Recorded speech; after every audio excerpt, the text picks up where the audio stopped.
বেঞ্জোফেনন।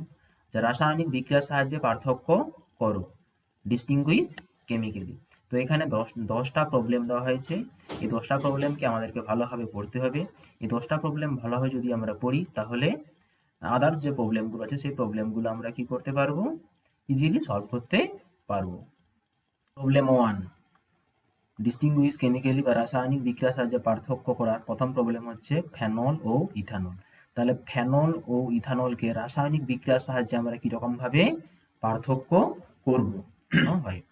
ফেনলে কয়েক ফোঁটা প্রসম ferric chloride দ্রবণ যোগ করলে বেগুনি বর্ণের জটিল আয়ন উৎপন্ন হয়, কিন্তু ফেরিক ক্লোরাইডের সঙ্গে ইথানলের কোনো রকম বিক্রিয়া হয় না বা দ্রবণের বর্ণের কোনো রকম পরিবর্তন হয় না। তাহলে বিক্রিয়াটা কি? তাহলে এই হচ্ছে phenol PHOH plus ferric chloride FeCl3। তাহলে ফেনলের সঙ্গে ফেরিক ক্লোরাইডের বিক্রিয়া হবে, বিক্রিয়ায় কি তৈরি হবে, FeOPH এর whole 6 3 minus plus 3H plus plus 3HCl। এই যে তৈরি হচ্ছে এই কমপ্লেক্সটা বেগুনি বর্ণের হয়। তাহলে ফেনলের মধ্যে যদি আমি কয়েক ফোঁটা প্রসম ফেরিক ক্লোরাইড দ্রবণ যোগ করি, তাহলে একটা বেগুনি বর্ণের ভায়োলেট কালারের একটা কি তৈরি হয়, কমপ্লেক্স তৈরি হয়। তাহলে এই বিক্রিয়ার সাহায্যে ফেনলকে আমরা কি করতে পারি, ফেনল ও ইথানলকে কেমিক্যালি কি করতে পারি, ডিস্টিংগুইশ করতে পারি। তাহলে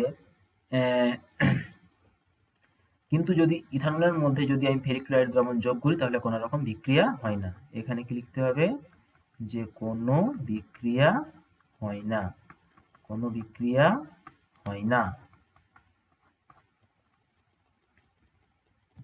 প্রবলেম 2, এসিটোফেনন। এই কম্পাউন্ডটাকে কি বলা হয়, এসিটোফেনন, আর এটাকে কি বলা হয়, বেঞ্জোফেনন। তো এগুলো হচ্ছে কার্বনিল যৌগ বা কিটোন। তো ঠিক করে লক্ষ্য করো যে এসিটোফেননের মধ্যে কি আছে, এখানে কিটো মিথাইল গ্রুপ আছে। তাহলে এটা একটা কার্বনিল যৌগ এবং এটাতে যদি কিটো মিথাইল গ্রুপ থাকে, তাহলে কি করবে, এই হেলোফর্ম বিক্রিয়ায় ছাড়া দেবে, অর্থাৎ আয়োডোফর্ম বিক্রিয়ায় ছাড়া দেবে। কিন্তু বেঞ্জোফেননে কোনো রকম কিটো মিথাইল গ্রুপ নেই, সুতরাং বেঞ্জোফেনন কি করবে না, না আয়োডোফর্ম বিক্রিয়ায় ছাড়া দেবে না। তাহলে কি লিখতে হবে, না এসিটোফেননকে NaOH সোডিয়াম হাইড্রোক্সাইডের জলীয় দ্রবণ ও আয়োডিন সহযোগে উত্তপ্ত করলে আয়োডোফর্মের হলুদ গ্যালাস উৎপন্ন হয়। তাহলে বিক্রিয়া কি হবে, এই হচ্ছে এসিটোফেনন, C double bonded O CH3। এসিটোফেননকে কি দিয়ে উত্তপ্ত করছি, না NaOH আর আয়োডিন দিয়ে উত্তপ্ত করা আছে। উত্তপ্ত করলে কি হবে, আয়োডোফর্মের হলুদ গ্যালাস উৎপন্ন হবে, CH3 হলুদ গ্যালাস উৎপন্ন হবে, প্লাস সোডিয়াম বেনজয়েট তৈরি হবে। তাহলে কি মনে রাখতে হবে, যে এই পার্ট থেকে তৈরি হবে আয়োডোফর্ম, আর এই পার্ট থেকে তৈরি হবে সোডিয়াম বেনজয়েট।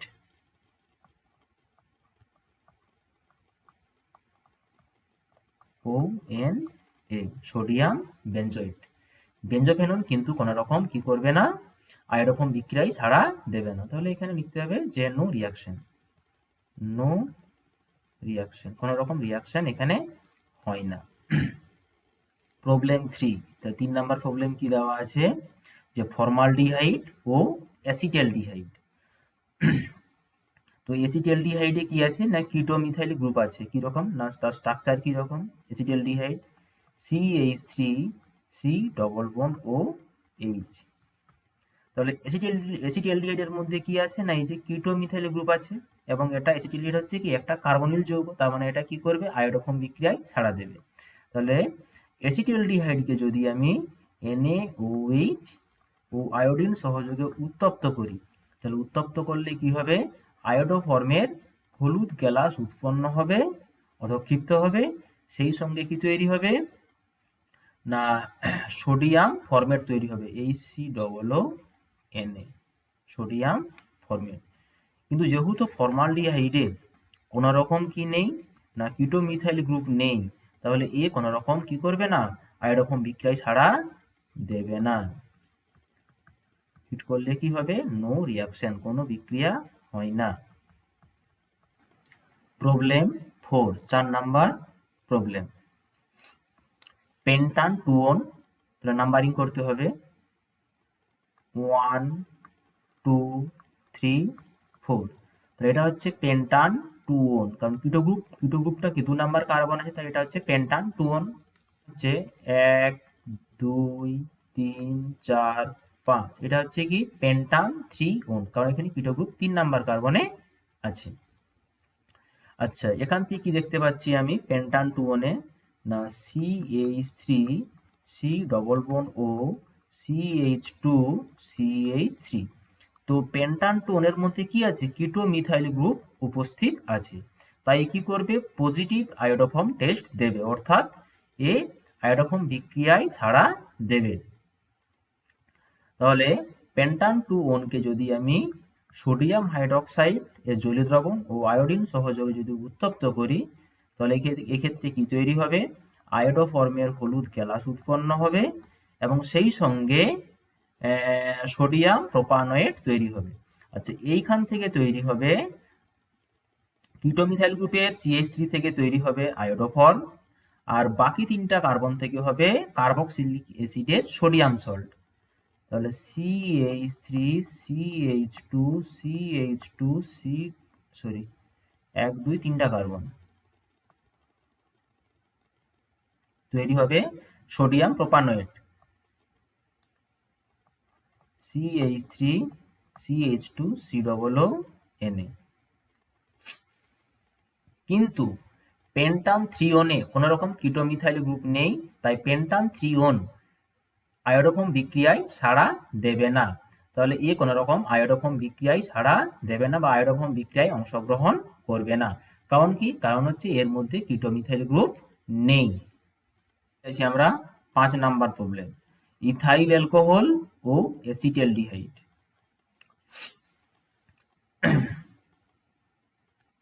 আচ্ছা, এখানে দুটো জিনিস দেখতে হবে যে প্রাইমারি অ্যালকোহলের মধ্যে একমাত্র ইথানলেই হ্যালোফর্ম বিক্রিয়ায় সাড়া দেয় এবং অ্যাসিটালডিহাইডও কি করে হ্যালোফর্ম বিক্রিয়ায় সাড়া দেয়। সুতরাং কি বলতে পারি, সুতরাং হ্যালোফর্ম বিক্রিয়া দ্বারা এই দুটো যৌগকে আমরা কি করতে পারবো না, ডিস্টিংগুইশ করতে পারবো না। তাহলে এবার অ্যালডিহাইডের একটা ক্যারেক্টারিস্টিক্স প্রপার্টি আছে, সেটা হচ্ছে কি এ টলারেন্স বিকারককে বিজারিত করতে পারে কিন্তু অ্যালকোহল ইথানল পারে না। তাহলে এই যে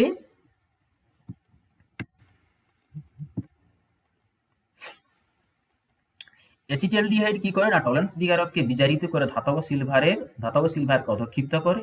এবার ধাতব সিলভার টেস্ট টিউবের গায়ে জমে গিয়ে একটা সিলভার মিরর গঠন করে, অর্থাৎ acetaldehyde positive silver mirror test দেয় কিন্তু ইথানল দেয় না।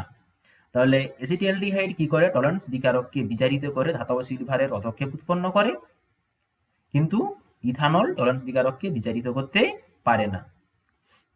তাহলে অ্যাসিটালডিহাইড CH3 CHO অ্যাসিটালডিহাইডে যদি আমি কি যোগ করি টলারেন্স বিকারক Ag2O যোগ করলে কি হবে ধাতব সিলভার অধক্ষিপ্ত হবে প্লাস এই অ্যাসিটালডিহাইড জারিত হয়ে অ্যাসিটিক অ্যাসিডে পরিণত হবে। বেশ, তাহলে প্রবলেম 6 নাম্বার প্রবলেম, অ্যাসিটালডিহাইড আর হচ্ছে অ্যাসিটোন। আচ্ছা, অ্যাসিটালডিহাইড এটা হচ্ছে কি অ্যালডিহাইড আর এটা হচ্ছে কিটোন। আমরা কি জানি যে অ্যালডিহাইড টলারেন্স বিকারককে বিজারিত করতে পারে কিন্তু কিটোন পারে না। তাহলে এই অ্যাসিটালডিহাইড কি করবে টলারেন্স বিকারককে বিজারিত করে ধাতব সিলভারের অধক্ষেপ উৎপন্ন করবে, এর ফলে টেস্ট টিউবের গায়ে কি হবে সিলভার মিরর গঠিত হবে। কিন্তু কিটোন কি করতে পারবে না, টলারেন্স বিকারককে বিজারিত করতে পারবে না। তাহলে অ্যাসিটালডিহাইড CH3 CHO কি যোগ করছে টলারেন্স বিকারক Ag2O যোগ করলে কি ধাতব সিলভারের পদক্ষেপ পড়বে প্লাস কি তৈরি হবে অ্যাসিটালডিহাইড জারিত হয়ে অ্যাসিটিক অ্যাসিডে পরিণত হবে। অ্যাসিটোন কিন্তু কোনো রকম টলারেন্স বিকারককে বিজারিত করতে পারবে না। এখানে কি হবে না, কোনো ধাতব সিলভারের পদক্ষেপ পড়বে না, বা বলতে পারি যে কোনো রকম রিয়াকশন হবে না, no reaction. Problem 7, formic acid ও acetic acid. Formic acid HCOOH, acetic acid CH3COOH। তো এখান থেকে আমরা স্ট্রাকচার থেকে কি দেখতে পাচ্ছি না, HC≡OH। এই ফর্মিক অ্যাসিডের মধ্যে কি আছে না, অ্যালডিহাইড লাইক একটা স্ট্রাকচার আছে, অর্থাৎ অ্যালডিহাইড গ্রুপের মতো একটা স্ট্রাকচার আছে। তাই এখানে যদি আমি টলারেন্স বিকারক যোগ করি Ag2O, এই ফর্মিক অ্যাসিড কি করবে, টলারেন্স বিকারককে বিজারিত করে ধাতব সিলভারের পদক্ষেপ উৎপন্ন করবে, আর কার্বন ডাইঅক্সাইড উৎপন্ন হবে, আর জল তৈরি হবে। কিন্তু অ্যাসিটিক অ্যাসিড কোনো রকম কি করতে পারবে না, টলারেন্স রিএজেন্টকে কি করতে পারবে না, বিজারিত করতে পারবে না। প্রবলেম 8 নম্বরের অ্যান্সার। বেঞ্জয়িক অ্যাসিড, বেঞ্জিনের মাথায় COOH বেঞ্জয়িক অ্যাসিড, ও ফেনল বেঞ্জিনের মাথায় OH। তাহলে এরপরে 8 নম্বর প্রবলেম হচ্ছে বেঞ্জয়িক অ্যাসিড ও ফেনল। তাহলে ফেনলে কয়েক ফোঁটা প্রসম ফেরিক ক্লোরাইড দ্রবণ যোগ করলে বেগুনি বর্ণের কি হয়, জটিল আয়ন তৈরি হয়। তো হচ্ছে ফেনল হচ্ছে ফিনাইল গ্রুপ PH, তাহলে PHOH ফেনল, প্লাস এখানে কি যোগ করতে হয়, ফেরিক ক্লোরাইড, ছোটা নিলাম ফেনল, তাহলে ব্যালেন্স করলে কি হবে, FeOPH6 3 এই যে কমপ্লেক্সটা গঠিত হয়, এই কমপ্লেক্সটা হচ্ছে ভায়োলেট কালার বা বেগুনি বর্ণের হয়, plus 3H plus 3HCl, 3H plus 3HCl। কিন্তু বেঞ্জয়িক অ্যাসিডের মধ্যে যদি আমি প্রসম ফেরিক ক্লোরাইড যোগ করি, তাহলে কিন্তু এরকম কোন রকম বেগুনি বর্ণের জটিল আয়ন তৈরি হবে না, অর্থাৎ এখানে কোন রকম কি হবে না, রিয়াকশন বা কালার চেঞ্জ দেখা যাবে না। আরেকটা কি না, এই যে বেঞ্জয়িক অ্যাসিড, এই বেঞ্জয়িক অ্যাসিড যেহেতু অ্যাসিড, তাহলে অ্যাসিডে যদি আমরা বাইকার্বনেট যোগ করি, সোডিয়াম বাইকার্বনেট যোগ করলে কি হবে, কার্বন ডাইঅক্সাইডের বুদবুদ বের হবে। কিন্তু ফেনল অতটা স্ট্রং অ্যাসিড নয়, তাই ফেনলে যদি আমরা সোডিয়াম বাইকার্বনেট যোগ করি, কি হবে না, কার্বন ডাইঅক্সাইডের বুদবুদ বেরোবে না। প্রবলেম 9, ইথানল C2H5OH ও অ্যাসিটিক অ্যাসিড CH3COOH। তো আমরা কি জানি যে ইথানলেই হচ্ছে একমাত্র প্রাইমারি অ্যালকোহল যেটা আয়োডোফর্ম বা হেলোফর্ম বিক্রিয়ায় সাড়া দেয়। তাহলে ইথানলকে যদি NaOH ও আয়োডিন সহযোগে যদি আমরা উত্তপ্ত করি, তাহলে হলুদ বর্ণের ইয়েলো কালারের প্রেসিপিটেশন পড়বে। তাহলে C2H5OH, এখানে যদি কি যোগ করা হয়, NaOH আর আয়োডিন যোগ করে যদি উত্তপ্ত করা হয়, তাহলে কি তৈরি হবে না, CHI3 প্লাস HCOONA, এই আয়োডোফর্মের হলুদ গ্যালাস উৎপন্ন হবে, ইয়েলো কালারের হলুদ গ্যালাস উৎপন্ন হবে। কিন্তু অ্যাসিটিক অ্যাসিড আয়োডোফর্ম বিক্রিয়ায় সাড়া দেবে না, আয়োডোফর্ম বিক্রিয়ায় সাড়া দেয় না। আচ্ছা, ইথাইলেমিন, এটা কিরকম ভাবে লিখতে পারি আমি, C2H5NH2, এই হচ্ছে ইথাইলেমিন, এটা হচ্ছে কি ডাইমিথাইল এমিন, বা কি বলতে পারি